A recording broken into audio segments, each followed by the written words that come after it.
Assalamualaikum warahmatullahi wabarakatuh. Alhamdulillah hari ini kita bisa bertemu kembali di perkuliahan Public Relation Writing. Pada sesi kali ini kita akan membahas tentang company profile dan annual report. Beberapa poin yang akan kita bahas misalnya tentang fungsi company profile, isi company profile, media company profile, dan annual report. Pengertian company profile.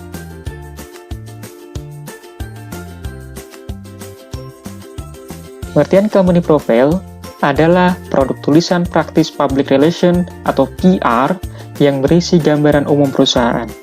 Gambaran ini tidak sepenuhnya lengkap, detail, dan mendalam. Perusahaan bisa memilih poin-poin apa saja yang ingin disampaikan secara terbuka kepada publik. Bahkan ada perusahaan yang memilih membuat company profile berdasarkan kepentingan publik sasaran. Ada company profile yang dibuat khusus untuk konsumen atau pelanggan, untuk bank, untuk pemerintah, pemasok, dan sebagainya.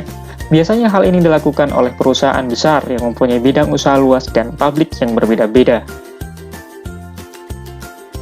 Fungsi company profile. Yang pertama adalah sebagai representasi perusahaan. Company profile merupakan gambaran tentang perusahaan, bisa juga dianggap mewakili perusahaan, sehingga publik tidak usah bersusah payah mencari informasi tentang perusahaan. Dapat juga digunakan sebagai alat membangun citra agar berbagai kelompok penekan dalam masyarakat mempunyai pemahaman yang benar tentang perusahaan. Kemudian bisa digunakan untuk melengkapi komunikasi lisan demi terciptanya mutual understanding.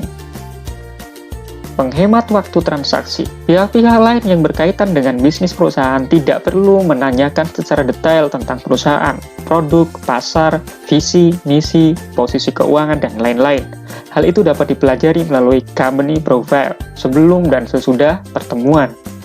Kemudian membangun identitas dan citra korporat. Company profile yang dikemas menarik, detail, jelas, dan mewah mencerminkan wajah perusahaan di mata publik sebagai perusahaan yang besar dan bonafit.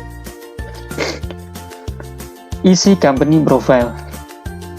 Banyak hal yang bisa ditulis dalam company profile, tetapi secara umum isi company profile mencakup beberapa hal. Pertama adalah sejarah perusahaan, mencakup antara lain pendiri perusahaan, jajaran direksi, asal-muasal, proses perkembangan perusahaan, dan lain-lain. Kemudian, filosofis perusahaan, bisa disebut pandangan atau ideologi dasar-dasar perusahaan. Kemudian, budaya perusahaan adalah nilai-nilai kunci dan konsep bersama yang membentuk citra anggota organisasi terhadap organisasinya. Misalnya etos kerja tinggi, maju untuk semua, makan, tidak makan, yang penting kumpul, dan sebagainya. Isi company profile yang lainnya bisa berisi tentang sambutan dari pimpinan, direktur utama, dan komisaris utama, tentang segala hal yang sangat berpengaruh pada aktivitas perusahaan dan rencana jangka panjang. Isi company profile selanjutnya adalah identitas perusahaan, termasuk di sini logo, uniform, interior gedung dan kantor, kualitas cetakan, atau kualitas audiovisualnya. Selanjutnya adalah visi, misi, strategi perusahaan, termasuk komitmen perusahaan untuk meraih kemajuan.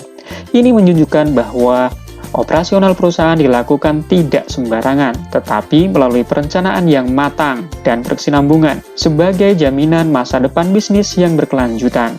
Pada akhirnya, menciptakan kepercayaan publik bahwa masa depan perusahaan terjamin. Isi company profile selanjutnya adalah alamat cabang-cabang. Semakin banyak cabang perusahaan di berbagai wilayah menunjukkan jalur distribusi yang merata. Pada akhirnya mencerminkan kebersamaan dan prestis perusahaan. Kemudian, gambaran tentang SDM.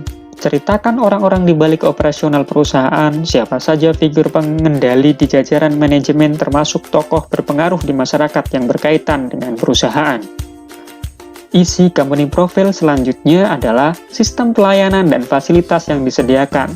Dalam persaingan ketat dewasa ini, pelayanan pelanggan memang kunci strategis. Gambaran kelebihan perusahaan dari sisi yang membedakan dengan kompetitor. Kemudian bisa juga berisi prestasi dan keunggulan perusahaan, termasuk segala hal yang telah dilakukan perusahaan untuk kepentingan masyarakat. Masyarakat menuntut bukan hanya kualitas produk atau jasa, tetapi juga apa yang bisa dilakukan perusahaan dalam upaya meningkatkan kualitas kehidupan masyarakat. Misalnya, program peduli lingkungan sebagai wujud tanggung jawab perusahaan atau CSR. Kemudian, laporan perkembangan perusahaan atau annual report, termasuk informasi keuangan perusahaan. Kemudian, deskripsi tentang produk-produk dan jasa utama yang ditawarkan. Yang terakhir bisa berisi tentang program pengembangan di masa mendatang. Media Company Profile. Media Company Profile. Gambar di samping adalah contoh company profile bentuk cetak.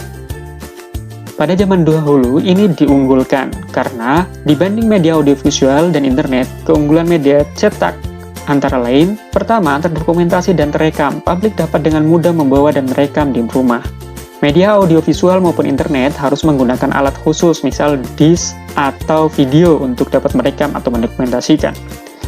Yang kedua, dapat diulang-ulang. Company profile dapat dibaca berulang kali sehingga mudah diingat. Orang harus merekam, mendownload terlebih dahulu untuk melihat video atau dulu ke warnet untuk melihat company profile di website. Kemudian kelebihan company profile dalam bentuk cetak yang lain adalah lebih luas jangkauannya. Company profile bentuk cetak dimungkinkan dapat menjangkau publik lebih luas. Semua orang bisa membacanya dengan mudah, sedangkan audiovisual dan website jangkauannya lebih terbatas. Ini adalah perspektif beberapa tahun yang lalu. Tetapi hari ini sudah banyak sekali company profile dalam bentuk audiovisual atau e-book dan berbagai macam bentuk yang lainnya. Media company profile. Contoh company profile media audiovisual, video, dan internet dapat kawan-kawan saksikan di YouTube Creative Media. Annual report dan company profile. Annual report. Pada dasarnya, fungsi dari laporan tahunan adalah sebagai pertama, informasi pencapaian perusahaan dalam 1 tahun. Kedua, media pemasaran yang kreatif melalui integritas tulisan dan desain. Ketiga, meningkatkan daya tarik perusahaan di mata konsumen. Keempat, dokumen lengkap yang menyajikan neraca laba rugi perusahaan. Kelima, menjelaskan job desk dan fungsi masing-masing bidang kerja. Annual report atau laporan tahunan merupakan laporan perkembangan dan pencapaian yang diraih oleh sebuah perusahaan, organisasi, atau instansi dalam 1 tahun. Data yang akurat merupakan dasar dalam penyusunan laporan tahunan. Annual report merangkum laporan keuangan dan prestasi yang dicapai sebuah perusahaan dalam periode 1 tahun. Annual report lanjutan. Menyusun laporan tahunan bukanlah pekerjaan yang mudah dan dapat dilakukan dengan ekspres. Biasanya, seorang profesional di bidang humas atau PR yang mengetahui detail perusahaan yang ditunjuk sebagai orang yang menyusun laporan tahunan. Dalam menyusun laporan tahunan, harus memperhatikan poin-poin seperti pertama, laporan dibuat sebagai informasi kepada publik terkait dengan prestasi perusahaan yang sudah dicapai.